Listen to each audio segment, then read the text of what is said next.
भगवत गीता अध्याय 2 गीता का सार श्लोका 2.72 ऐसा ब्राह्मी स्थिति पार्थो नैनम प्राप्य विमुहति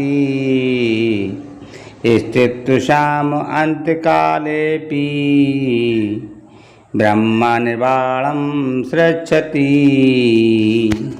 अर्थ, ये आध्यात्मिक तथा ईश्वरीय जीवन का पथ है जिसे प्राप्त करके मनुष्य मोहित नहीं होता। यदि कोई जीवन के अंतिम समय में इस तरह स्थित हो तो वह भगवत धाम को प्राप्त होता है।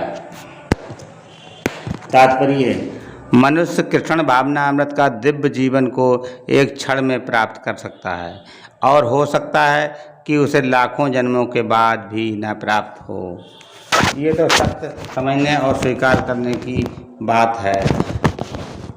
खटवास महाराज ने अपनी मृत्यु के समय मिनट पूर्व कृष्ण के शरणागत होकर ऐसी जीवन व्यवस्था प्राप्त कर ली। निर्वाण का अर्थ है भौतिकवादी जीवन शैली का अंत।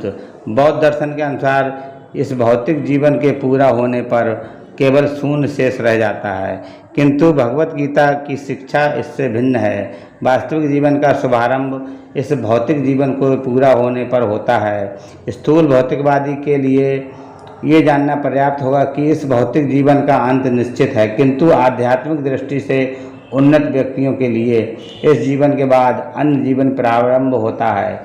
इस जीवन का अंत होने से पूर्व यदि कोई कृष्ण भावना भावित हो जाए तो उसे तुरंत ब्रह्मा निर्वाण अवस्था प्राप्त हो जाती है। भगवत धाम तथा भगवत भक्ति के बीच कोई अंतर नहीं है, चूँकि दोनों चरम पद हैं। अतः भगवान की दिव्य प्रेमा भक्ति में व्यक्त रहने का अर्थ है भगवत धाम को प्राप्त करना। भौतिक जगत में इंद्रिय तृप्ति विषयक कार्य होते हैं और आध्यात्मिक जगत में कृष्ण भावनामृत विषयक इसी जीवन में ही कृष्ण भावनामृत की प्राप्ति तत्काल ब्रह्मा प्राप्ति जैसी है, और जो कृष्ण भावनामृत में स्थित होता है वह निश्चित रूप से पहले ही भगवत धाम में प्रवेश कर चुका होता है। ब्रह्मा और भौतिक पदार्थ एक दूसरे से सर्वथा विपरीत हैं। अतः ब्राह्मी स्थिति का अर्थ है भौतिक कार्यों के पद पर न होना। भगवत गीता में भगवत भक्ति को मुक्त अवस्था माना गया है। सगुणान्मतीत्येतान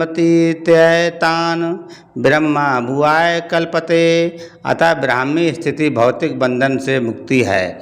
शील भक्ति विनोद ठाकुर के इस द्वितीय अध्याय को संपूर्ण ग्रंथ के प्रतिपाद विषय के रूप में संक्षिप्त किया है। भगवत गीता के प्रतिपाद है कि कर्म योग, ज्ञान योग तथा भक्ति योग। इस द्वितीय अध्याय में कर्म योग तथा ज्ञान योग की स्पष्ट व्याख्या हुई है एवं भक्ति योग की भी झांकी दी गई है। इस प्रकार श्रीमद् भगवद गीता के द्वितीय अध्याय गीता सार का भक्ति वेदांत तात्पर्य पूर्ण हुआ। हरे कृष्णा।